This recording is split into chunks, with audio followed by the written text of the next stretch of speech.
Damage has an order of operations. It goes attack power, bonus power scaler, then crit chance, then penetration, then things like lifesteal. If you take the equation from my previous video on how armor works in Predecessor, all you have to add in is penetration. The damage at the top of the equation includes your attack power, affected by your hero level, and your bonus power scaler, and your crit. Damage taken is the same number that your lifesteal, omnivamp, and magical lifesteal uses. There are two different types of pen, pen percent and normal pen. Demon Edge is a good example of normal pen, where pen is displayed in the top raw stats. Pen percent is displayed as a passive, listed down below. Pen percent exists on items such as Perforator, Demolisher, and Caustica.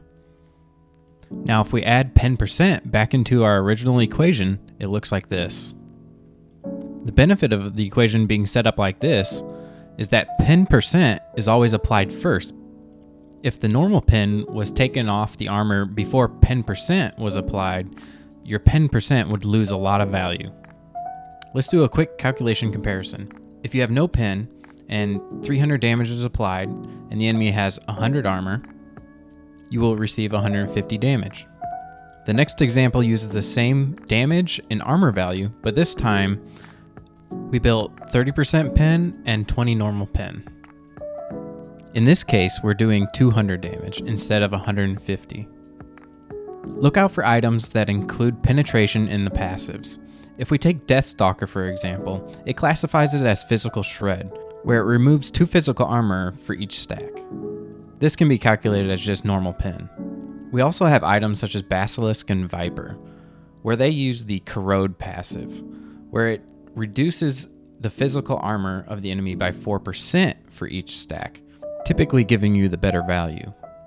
Lastly, let's take a look at the value proposition of normal pen versus pen percent. Normal pen, the blue line, has a linear slope upwards. As you spend more gold, you gain more pen. If you look at pen percent, the orange line, to get 30% pen, it costs roughly 1,000 gold. And once you spend 1,000 gold, you've maxed out. And then you gain the benefit of scaling with the enemy's armor forever. Pen percent is amazing, but it does have one downside. It doesn't show up in your pen stats. When you press G in game, you can see your total pen.